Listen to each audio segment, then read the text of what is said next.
here we are. Mushroom number 4.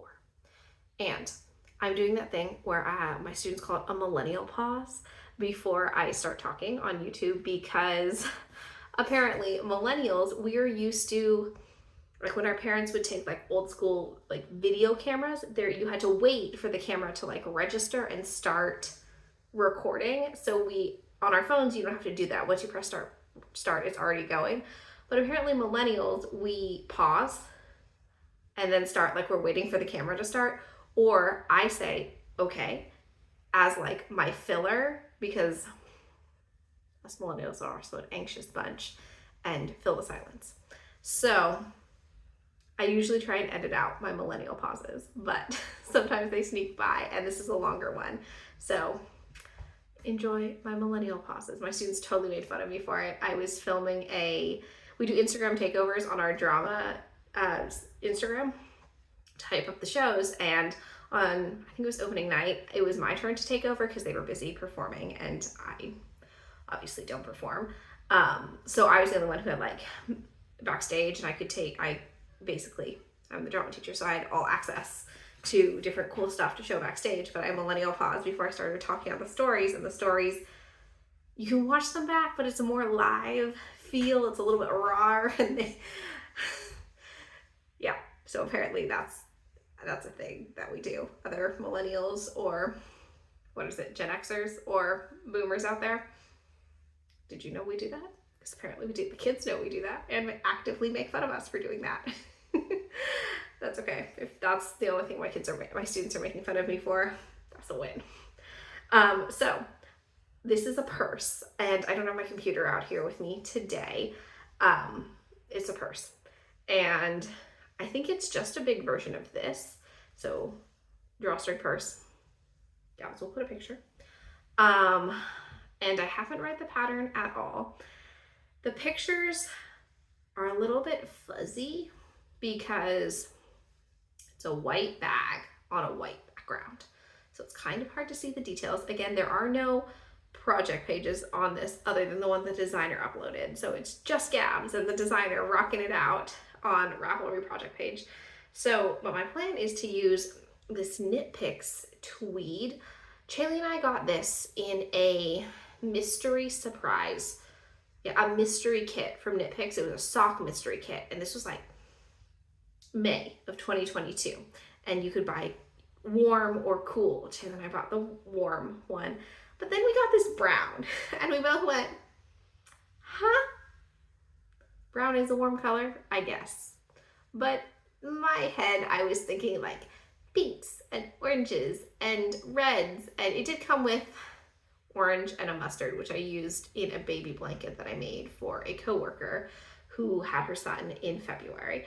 And now I've got this brown, and Mom loves brown, but now I have this brown. And I have a lot of brown in my stash. You can see, I think, in that cubby, a lot of it's dark colors because that's the colors that Mom likes. And I make lots of stuff for my mom. Yeah. So we have this. I've been using it in basically a bunch of mushroom stuff because I think it's a solid color for a mushroom. I am using it as the bag color because I think when you have amigurumi and you put eyes on it, the black is too close to the brown to really have the eyes pop on it.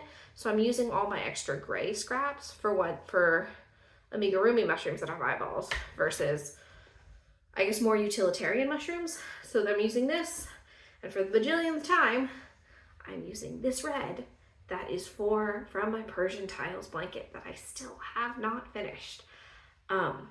This also is the skein that never ends. It's getting there though. So this one should take me a little bit longer because it's a purse. So I imagine, my thought is it's about this big. It's about head size, I think. But I haven't read the pattern yet. So we'll see how that goes. I'm really excited for it. I'm loving this mushroom side questing. It's been really great. I've learned that when I want to do something for crafting, I should just do it.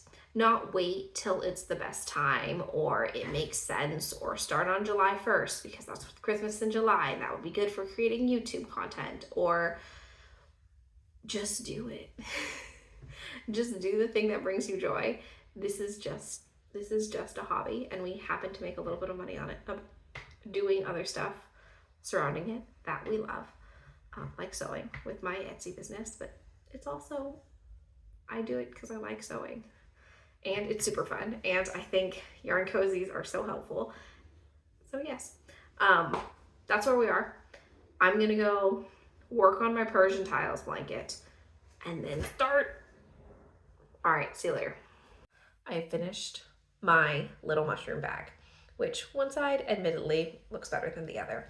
So it's kind of turned out like a little coin purse instead of, I'm not sure how big it's supposed to be for the original because there are no dimensions. So I think my envision for how I would use this is I'd like knot it here and then like clip it to like your hip or clip it to your belt. It opens underneath and then you can put your junk in here and then you pull its little hat back down and then it becomes a mushroom and kind of like hides your stuff. My dad, when I finished it, said it looked like you could put your cell phone in there, so that could be super cute. So I finished this. I did lose yarn chicken, so I didn't fully finish the last row because I lost yarn chicken. But let's talk about the pattern a bit. It was clearer for the most part on how to do things. Things that I think, so for me, I think it's a 3 mushrooms. It's a solid pattern. I think there were just some things that could have been clearer as well as like improved upon. And I did make some mods. So it didn't tell you how many spots to make or like a layout for them, which I get, like it's a mushroom, it's nature, you could do whatever you want, but it would have been nice to have a diagram on how they did it. Because I know sometimes, like oftentimes when I make a pattern, I've chosen that pattern because I liked exactly how the designer did it. So I want to make exactly what they made. So I would have liked that to have a diagram for the spots. It also didn't say how long to make the bag itself. It said to your desired length, but you make the bag first and then you make the cap. So you don't know like proportions. So I ended up making the bag thinking it was correct. Then my cap was too big and I had to go back and add more to it. So I didn't love that part. So let's talk. So that's how I ended up at 3 stars. It also, what else was it missing? I think that's it. So it was missing how the amount of yarn as well as this template, and really what knocked it down from 4 to 3 was the length of the bag. I feel like that's a big thing, like getting the proportions right is a big thing. Some mods that I made were, I did cluster crochets to weave this through. So the original pattern just has you keep going in half doubles and then you just kind of shove it through, but I wanted to create more space. So I did, it's hard to see, but I did half double crochet clusters instead. And then 2 rows later, and then I added 2 more rows of just regular half doubles, which is what the whole pattern calls for.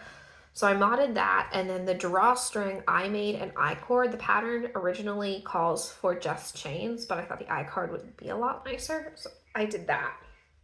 Oh, and it also didn't tell you how long to make the strap. It said to desired length. But again, how do you know with proportions? So I'd say it was closer to a recipe than a full-fledged pattern. So that's where I'm at 3 mushrooms. So far we haven't broken the 3 mushroom like threshold, I guess. Let me show you the mushrooms that I've made that are part of this video. So this was mushroom 2. Mushroom 1 was in the previous video. Mushroom 2, 3, and 4. I think I'm still going with my tooth mushroom as the favorite of this series. I am starting another mushroom today, so stick around for that. Like and subscribe if you want to see how I continue with mushrooms. Do I know how many I'm making? Nope. I'm just gonna keep making them until they stop bringing me joy, and then I'll make something else, because side questing feels like the best. Maybe my whole life should just be a side quest. Only do things that bring you joy. All right, thank you so much for joining me. I'll see you in the next one. Okay, so I think I've messed up in this mushroom challenge in that when I add the Ravelry, like my Ravelry project page, it messes up my search, right? Because if I add my Ravelry project page to a pattern that didn't have anyone, it all of a sudden makes that pattern more popular, right? Because I've made something. So then the order of the patterns every time I look back at the search keeps changing. So for example, like I did the like last pattern, like the very last pattern on the 9th page of Ravelry. But now, and I finished that one and I added a project page for that. And now but now a new pattern is now the least made pattern on Ravelry. So now I don't know, do I like go forward or do I circle back and do that pattern that's now the least made one? So I don't know what I'm doing. I don't know what I'm going to do. But let me know what you think I should do, because I haven't decided. I'm almost done with the purse pattern that I'm making. It is not that clear. It's not that clear. So I'll give you a full review on it, but I'm making lots of modifications on it, which is probably not the point of this challenge. But yeah, so I don't know. I'm in a little weird place. What do you think? Should I just keep moving forward on like following the patterns I was going to make, or should I circle back and try and keep catching all of whichever one falls to behind? I hope this is making sense. If it's not, I'm sorry. Yeah, I don't know. What do you think?